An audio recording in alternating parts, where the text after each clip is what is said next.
one. Lower. Right, change. Good afternoon, ladies and gentlemen. It's a great pleasure for me to welcome you today. Wait, excuse me, Signe. Actually, we had a. That's okay. We are live. Can I start now? Yes. Hello, everybody. Good afternoon, ladies and gentlemen. It's my great pleasure to welcome you today to this session, a social innovation marketplace, matching needs and solutions for transition and recovery. My name is Signe Ratzo. I'm Deputy Director General of Directorate General of Research and Innovation. And social innovation is very close to my heart, not only because it empowers people by making them co-creators of solutions to the problems that they face, but also because it sows the seed of grassroots culture of innovation. Thus, social innovation contributes to citizens having much more prominent role in research and innovation, which is a priority for the EU. If you also followed the opening session of Research and Innovation Days this morning, you could hear from several speakers, from our Director General, Jean-Eric Paquet, from Commissioner Maria Gabriel, but also from other renowned speakers, the word citizens several times over and over again. Social innovation is something which really deals with the issues, real issues with the people, and also finds solutions which are very often also place-based. That's why you may also wonder, how can you then bring these two notions together, social innovation and markets and marketplace? But this is something that our Director General, Jean-Eric Paquet, to whom I will give the floor in a minute, will really pose some questions. Some of these are somewhat provocative. But then we will have three experts who will make presentations, and we also have some time for discussion. This session really opens a very first exchange of views about the possible role of marketplaces for social innovation, then how the European scale would add value to social innovation, and what such a marketplace or marketplaces could look like. We will also use Slido to collect questions for the panel discussion, and I warmly encourage you to participate actively to this session, because it will help to design the possibility of a social innovation marketplace. This event has also been registered on the Conference of the Future of Europe platform. So the ideas which are put forward here also will feed the final report of the Conference on the Future of Europe. So really have your say. And finally, this session is recorded and it will be available on the Research and Innovation Days platform very soon. With that, I now have a great pleasure to give the floor to Director General of Research and Innovation, Jean-Eric Paquet. Jean-Eric, over to you. Signe, thank you very much. Good afternoon, everyone. Good afternoon, Monsieur Blanc and Mr. Scherbatsky. Thanks a lot for joining the teams of the DG in this short webinar, which is indeed extremely important for research and innovation policy and for this department. We have very much put social innovation at the center of our ambition to see research and innovation play a decisive role in our green and digital transformations. So the question for the webinar, I think, is also very much, is this a priority? Is this investment in social innovation going to pay off?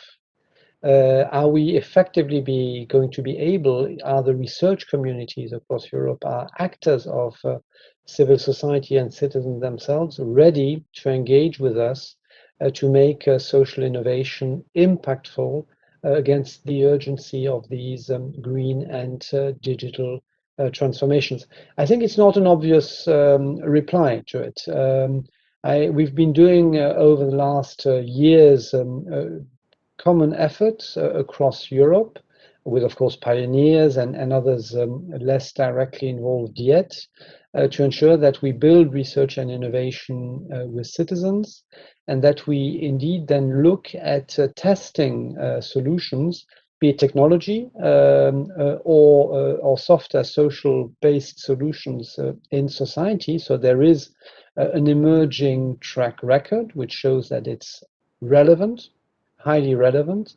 But I think the question remains as to whether these set of actions or these toolboxes, if you want, available around social innovation will really have the much needed impact which we are expecting from social innovation. I mean, this is not about having a few thousand or tens of thousands of citizens being connected with social innovation. We are not testing it anymore. We want impact across society, so large scale impact from that social innovation instrument in deploying research and innovation, again, in support of our green and digital transformation. So for the panel, social innovation marketplace, I mean, I'm all excited, and I think this is the way to go. But I think you need to explore and tell us whether you think that this can have indeed a broader impact than just rallying actors which are already ready to do that. Will you be able to reach beyond them so that society owns its own transformation, guides its transformation, picks up the technologies allowing these transformations, so that by 2030 we are indeed ready for our own future. So best of luck in your discussions, and I'm looking forward to the outcome with Signe and Philippe Martin. Thanks. Many thanks, Jean-Eric, for setting the scene and also putting a high ambition for us, namely how to scale up social innovation and how to have real impact and contribute to the transformations, digital green transformations, which are the key for our future. Now, with that, I'd like to introduce to you, many thanks again. With that, I'd like to introduce to you our first speaker in the panel, who is Yannick Blanc, Vice President of La Fonda and President of the Managing Association of Carrefour des Innovations Sociales. Now, Yannick will present his project, which is called Carrefour des Innovations Sociales, and the project started on the observation that social innovation was present and active across the regions and in all sectors of society. And the current phase of the project involved creating a database, namely by adding information held by the collective members and also making it accessible via a search engine. Over to you, Yannick, please.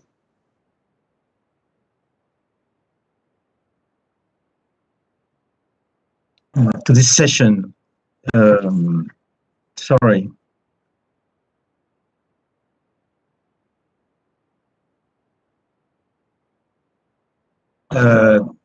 The Carrefour des Innovations Sociales, which I would rather call Social Innovation Hub than Social Innovation Crossroads in English. This project was created 5 years ago and was based on the fact that social innovation is present and active everywhere and in all sectors of society, but that it most often remains invisible and fragmented, and that social innovation stakeholders are not connected to each other. Social innovation refers to the huge number of initiatives run by associations, businesses, sometimes in cooperation with local government, but most often outside the institutions. These initiatives are designed to meet emerging needs, such as addressing isolation and poverty, educational support, migration reception, renewable energy, local food systems, mobility, cultural activities, and so on, and access to rights and information, without, of course, this list being exhaustive. These initiatives constitute a resource for the whole of society, and the resulting innovations can be regarded as trial runs or prototypes for future public policies. However, how should information be gathered so that these initiatives are identified and listed? Many bodies already collect information about social innovation, whether they are forums, third sector networks, or foundations. The sheer diversity of these bodies is a weakness, as it means that the world of social innovation remains fragmented. But it is also a strength, as it guarantees a diverse range of approaches to innovation. Indeed, by definition, innovation cannot conform to any norm, as it involves working outside of norms and habits. This is why our approach involves bringing together some 30 organizations in a collective, headed by Emmanuel Dupont, in charge of innovation at a government agency, l'Agence nationale pour la cohésion des territoires, and myself as the president at the time, the president of Fonda, the French non-profit sector think tank, to develop the Carrefour des Innovations Sociales project. The collective has three types of members: third sector and social economy organization, local government networks, and banks and foundations. Phase one of the project involved creating a database by adding the information held by the collective members and making it accessible via a search engine. The database now lists more than 3,000 social innovation initiatives on our website, carrefourdesinnovationssociales.fr. Phase two was planned for 2020 and revolved around arranging meetings of social innovators, either on a shared topic or in a given region, so as to develop experiential knowledge. However, due to the COVID-19 crisis, this program had to be cancelled. This year, we launched a campaign called 1,000 Social Innovation Areas, 1000 territoires d'innovation sociale, with the aim being to ensure that social innovation experiences are included in the recovery and environmental transition contracts that the French government is going to negotiate with 837 intermunicipal communities. So, what's the current state of play? The project concept has aroused real interest, but we launched the project on extremely modest resources. The state funds two positions, and two banks, the Caisse Nationale d'Épargne and the Crédit Coopératif, have funded the cost of the technical development of the search engine. But search engine management is not causing two problems. First, the idea of only gathering data already collected by the collective members seemed to be the most affordable option at the outset. However, a database is only useful if regularly updated, and the collective members are unable to do it because of a lack of available human resource. Therefore, data updating needs to be a service offered by the Carrefour using funding dedicated to this purpose. Second, although a significant amount of work have already been done to standardize the data using a list of tags, the search engine will deliver satisfactory results only if a standard social innovation form is shared by all the stakeholders, whether they collect data or develop projects. Obviously, the intention is not to standardize form content, but to set a list of headings and tags while providing a specific area for free text.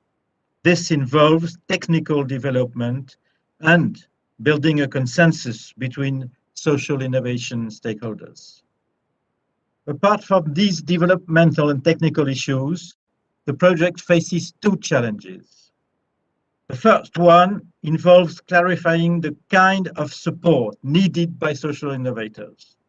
To date, both government and philanthropic support for social innovation has primarily drawn inspiration from tech innovation support methods, detecting the most promising project, putting them out to tender, and funding scaling up of the successful tenders, based on the belief that successful innovation needs to be replicable. A decade of experience of these mechanisms prove that successful social innovation is not about scaling up, but instead flourishes by fostering interaction and cooperation within its ecosystem. So we now have to increase social innovator experience sharing, opportunities, and tools. The second challenge is to develop a public policy on social innovation. The intention is not to invest in scaling up or to assess innovation based on criteria decided from the top down, but to organize experience capitalization and the retention of and provision of data content, of data drawn from experience.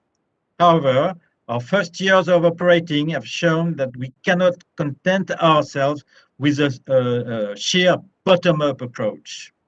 Social innovators are calling for a brand of expertise and support that does not weaken their capacity to take initiatives. Both a profession and a form of government need to be invented. Thank you.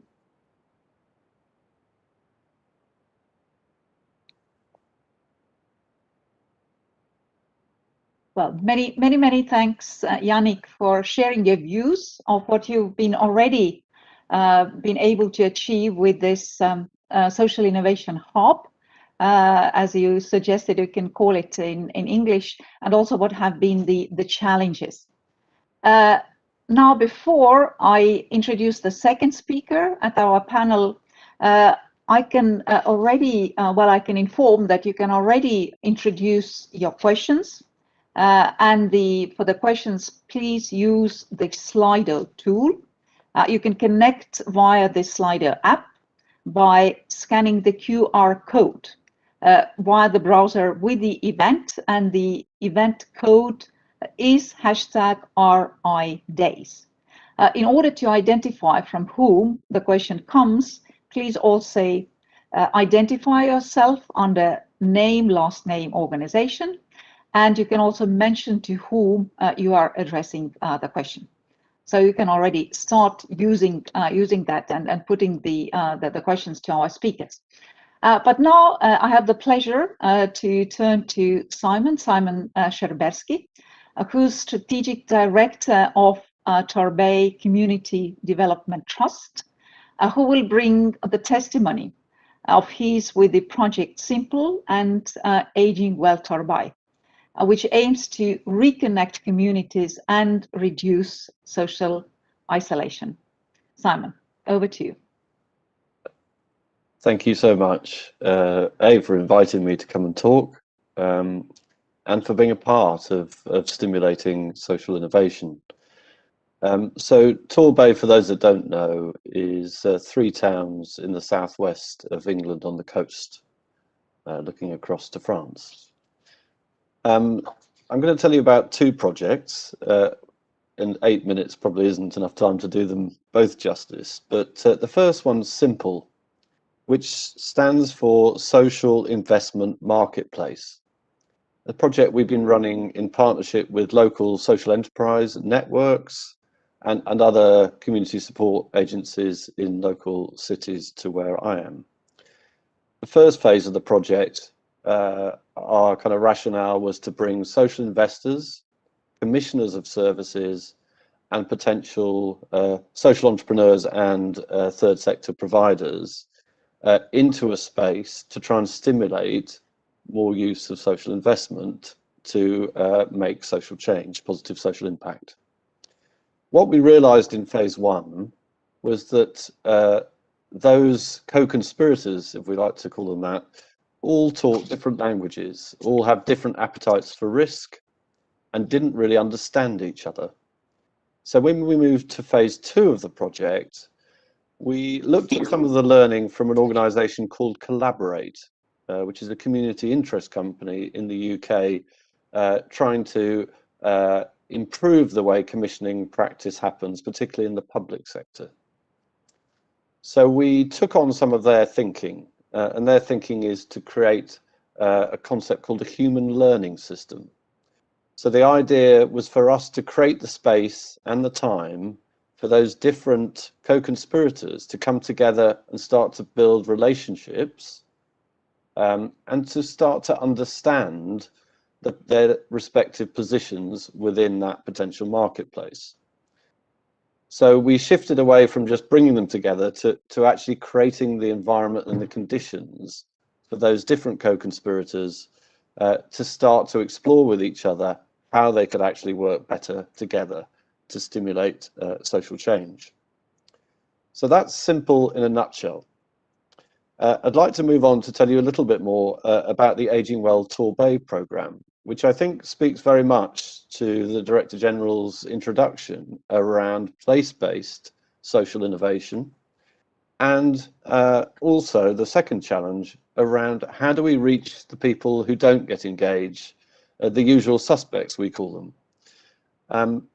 So Aging Well Torbay is a programme funded by our National Lottery, one of 14 test sites across the country, to try and address new ways of tackling loneliness and social isolation for people over the age of 50.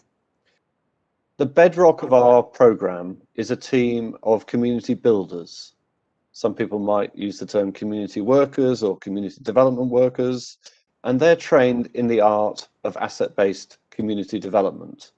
It's a strength-based, neighbourhood-based approach. Those workers spend at least 80% of their time in the neighbourhoods, building trusted relationships in those communities. They use all sorts of tools and techniques to reach the people who otherwise people refer to as hard to reach. In our world, there's no such thing as people who are hard to reach. We just need to go to the places those people are, rather than inviting them to join us at other settings. One of the tools that team of community builders use is a tool called time banking.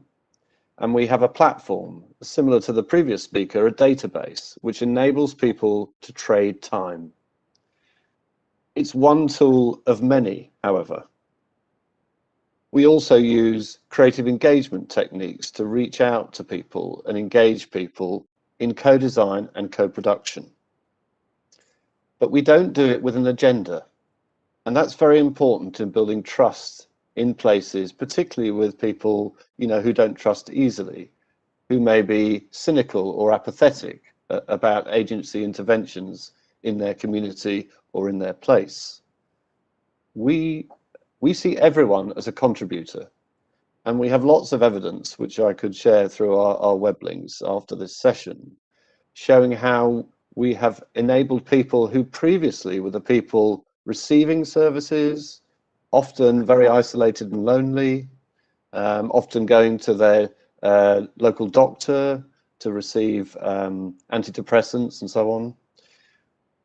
What we do is work with those people around what they care about what's important to them. And we connect those people with other people with shared interests. And those people then create activities for mutual benefit and for the benefit of others. We call them citizen-led actions. And our team has created over 300 of these. Everything from hula groups to coffee mornings, to UFO interest groups, to model railway groups, and I could go on and on. I think that it's very important, if we want to reach the people in the places, particularly the more vulnerable or the harder to reach, as people call them, we need to work in community without agenda, building trusting relationships, as I said already. When COVID hit, we had to adapt the way we worked, and we moved to a helpline-based system. And I think the other message I'd like to give from our learning is about how do we foster collaboration. So we heard earlier how we have lots of social innovation taking place, but it's very diverse and often fragmented.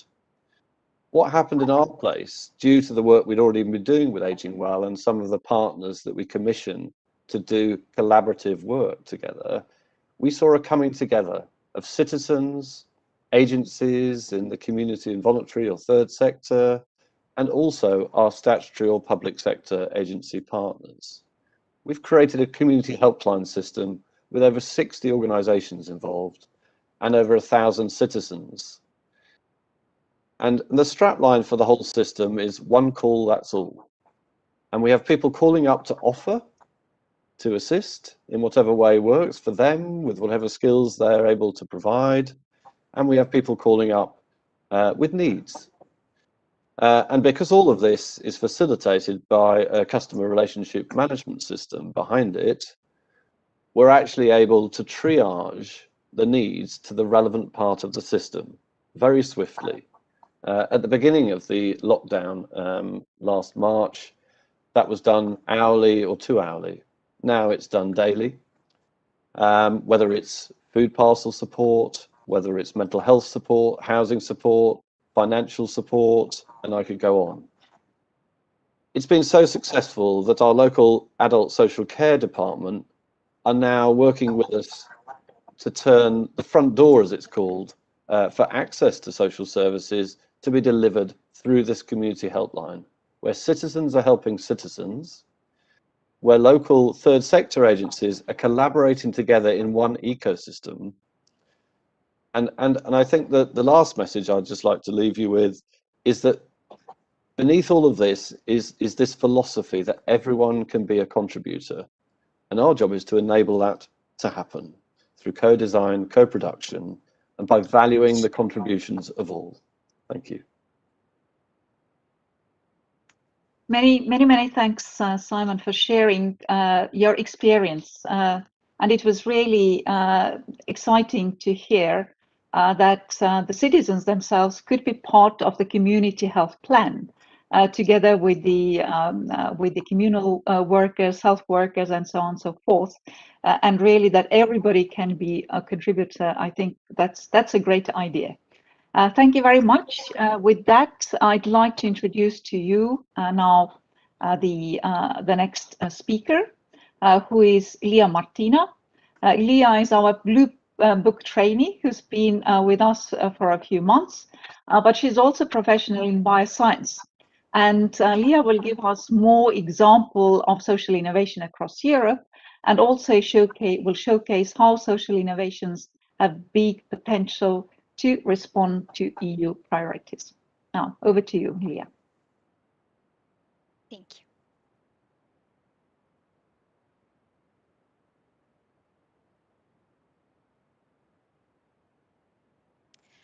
So, good afternoon, everyone. The previous speakers gave you some impressive examples of social innovation marketplace. Now, I would like to complete the picture with some examples of European projects that caught my attention. I will start with the Italian project in Trecci, which is exciting because it brings to life an abandoned factory. It supports people and produces amazing sustainable fashion creations. In fact, the project aims to integrate in society migrants and unemployed people, teaching them old artisan arts as producing manually leather bags, and in this case with the added value of using recycled materials. Now we go to Portugal, where lately there is an exponential growth of mental illnesses, and unfortunately there aren't initiatives to support affected people. From this need, the project Encontrarse started. The project wants to promote mental health, fighting stigma and discrimination. And I found this project extremely important to build a genuine and natural acceptance of this invisible disease that is silently affecting a big part of society. Another example comes from Croatia. I would like to ask you if you could find a better way to teach the children the importance of a sustainable lifestyle than involving them in building their own green school. Thanks to the project Ostrog, children contributed to build the first energy-independent school in the world. This school educates its students about energy efficiency and includes them in taking care of the environment, making them the proud keepers of the botanical garden that surrounds the school. Now we travel to Romania, where there is an important problem of social reintegration of young people from disadvantaged backgrounds. the project Concordia tried to fight this problem using the weapon of creativity. The participants are asked to follow their imagination, cooking, painting, building items. They created a bakery, a cozy coffee space, and shops selling their original art crafts. Now, I would like to highlight how the different scales of social innovation match the different needs of the communities. They can be local initiatives or big platforms. So, let's see some examples. Imagine stepping out of the bus in a picturesque village in the Swiss Alps. The panorama will be amazing, but you will have a big problem reaching your house. However, don't worry. The Alpine taxi connects public transport stops with the most remote mountain regions in compatible ways. Now, imagine being in a big hectic city in Germany.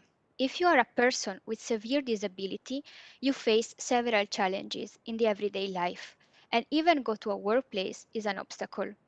So, self-employment can be a way to participate in working life. But how to start? Well, the project Enter Ability supports people in the preparation of businesses startups. They offer a tailor-made kind of help. For example, sign language interpreters or consultants who will go to the houses of the people and not vice versa. With these examples, I would like to show the versatility of social innovation in answering the needs of communities and to highlight the potential of social innovation in advancing the European priorities as the green and digital transitions, mobility, climate change mitigation, citizen engagement, and democracy. Thank you.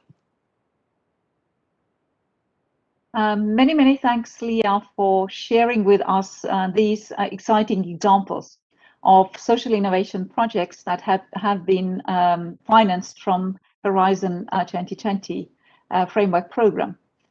Now we can open up for the discussion, and I wonder if we also have some questions in Slido, which now we can share, and our panelists can then take up some of these.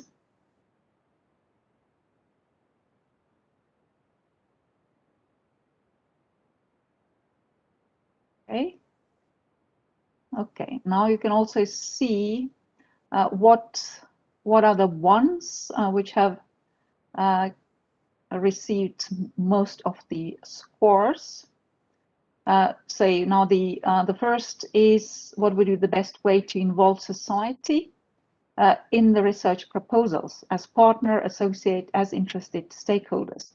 Yes, well, both of our panelists spoke about that.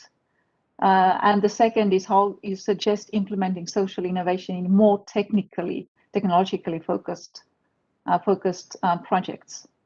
Now, who would like to start? I'm happy to pick up the first one. Okay, please.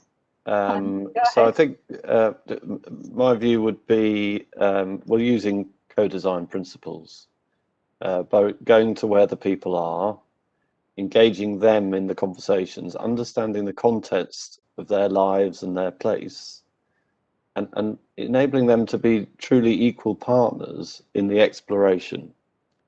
We ran a project with the Design Council in England where we brought people with issues together with social entrepreneurs and commissioners.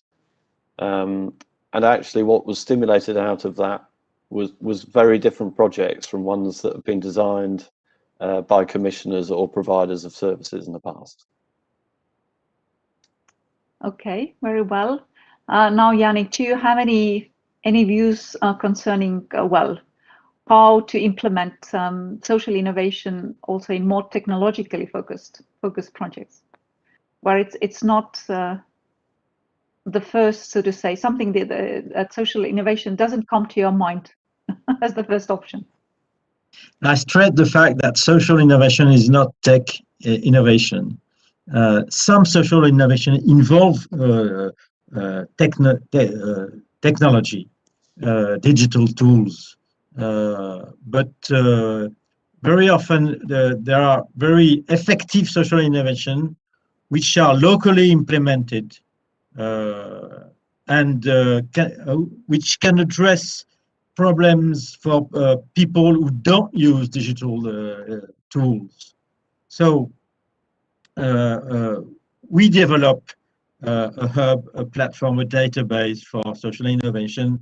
And of course, we need that social innovators use those digital tools. But the beneficiaries of the innovation must not be forcefully driven to use technology. Okay, very well. And I think you've already given quite a few examples of social innovation projects in your presentations. Now, well, I've seen some other questions which now have disappeared from the screen. Oh yeah, well, some people are also wondering. Well, I saw something, a question also related to social innovation and the marketplace, and I think that's a good one, really, to because we are speaking now of the marketplace. So, what is then the in your view the kind of definition related to that, or the potential of social innovation bringing to marketplace? You already gave some examples yourself, but any further views? Yeah, Simon? We'll all be very polite and waiting for each other. I wonder about the language.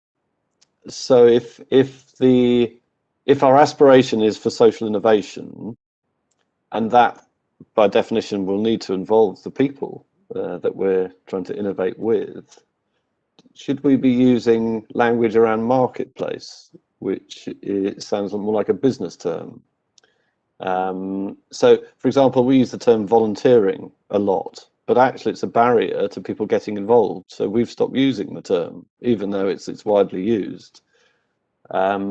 So I wonder whether something about thinking about the right language to support our social innovation endeavours. In the time banking scheme we run, just going back to the tech piece, you know, that tech is enabling more sharing of skills and actually indirectly creating more friendships and more connections to reduce isolation.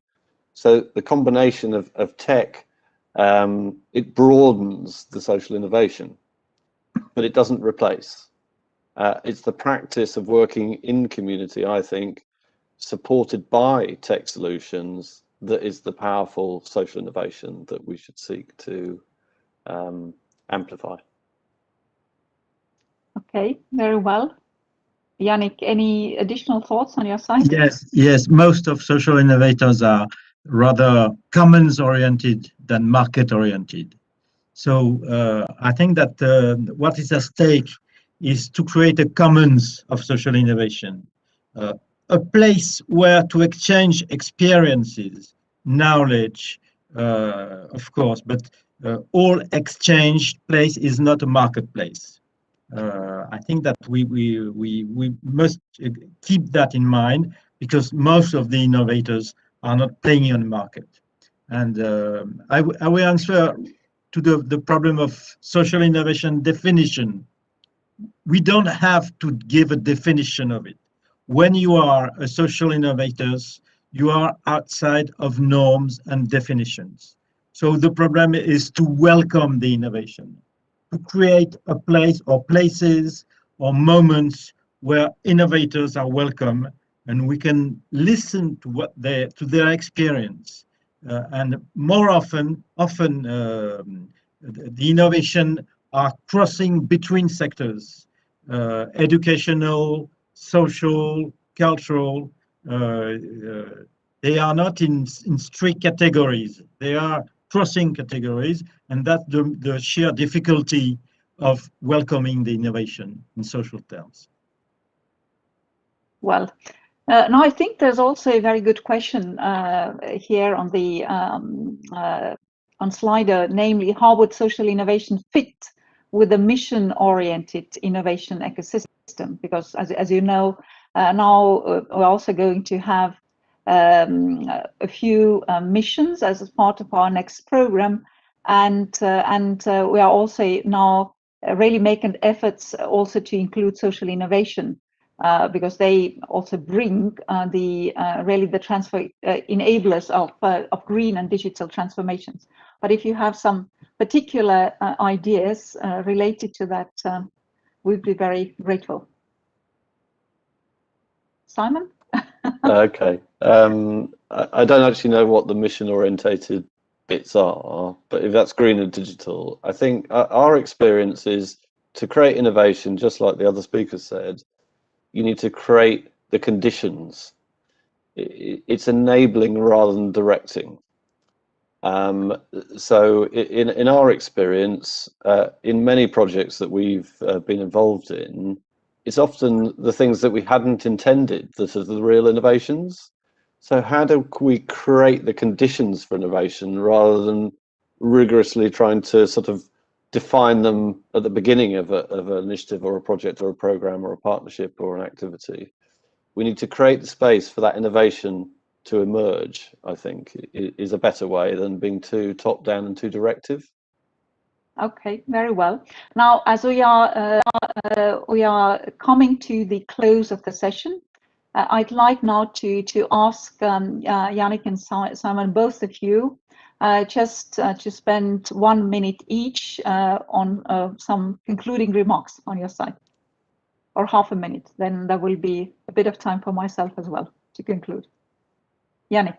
Yes, one of the participants asked if intangible value would be taken into account.